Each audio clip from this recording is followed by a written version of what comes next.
1,20,000 টাকা দিচ্ছে, তাতে 30,000 টাকা নিয়ে নেয়। প্রথম কিস্তি ঢুকছে 7,000 টাকা, 60,000 টাকা। তাহলে 60,000 টাকার ভিতরে যদি 30,000 টাকা প্রথম নিয়ে নেয়, আমাকে 30,000 টাকা সে কী করবে? এবং সেও বলছে যে যতক্ষণ না ঘর দেখাবে তার ঘরটা ঢোকাবে না, টাকা ঢোকাবে না। তাহলে 30,000 টাকা কীভাবে সে ঘরটা ঢোকাতে পারে? মানে বুঝুন অবস্থা। একদিকে লক্ষ্মীর ভান্ডারের কাকিমারা সারা গ্রাম শহর ঘুরে ঘুরে উন্নয়নের পাঁচালি শুনিয়ে বেড়াচ্ছে যে দিদি নাকি টাকা দিচ্ছে, সেই টাকায় নাকি গরিব মানুষের মাথার উপরে ছাদ উঠছে। আর এইদিকে তারই নেতারা আবার কাটমানি চাচ্ছে সেই টাকার থেকে। মানে কাটমানি তাদেরকে না দিলে তাদেরকে নাকি ঘর দেবে না, মানে ঘরের যে লিস্টে তাদের নাম আসলে সেখান থেকে নাকি নাম কেটে দেবে। মানে দুর্নীতির একটা চরমতম সীমা থাকে।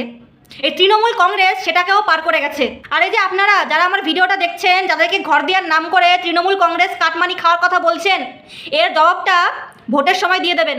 আর যদি তা না পারেন তাহলে অর্ধেক টাকা তৃণমূলের নেতাকে দিয়ে আর অর্ধেক টাকা মিস্ত্রিকে দিয়ে বাদবাকি টাকা নিজের জমি বিক্রি করে ইট বালি পাথর কিনে তারপরে ঘর করবেন। যদি আপনারা এত বঞ্চিত হওয়ার পরেও আপনারা যদি শক্ত না হতে পারেন, যদি আপনারা প্রতিবাদ করতে না পারেন, তাহলে এটাই আপনাদের জন্য ঠিক আছে। আর একটা কথা, এই যে ঘরের টাকাটা এটা রাজ্য দেয় না, এটা কেন্দ্র দেয়।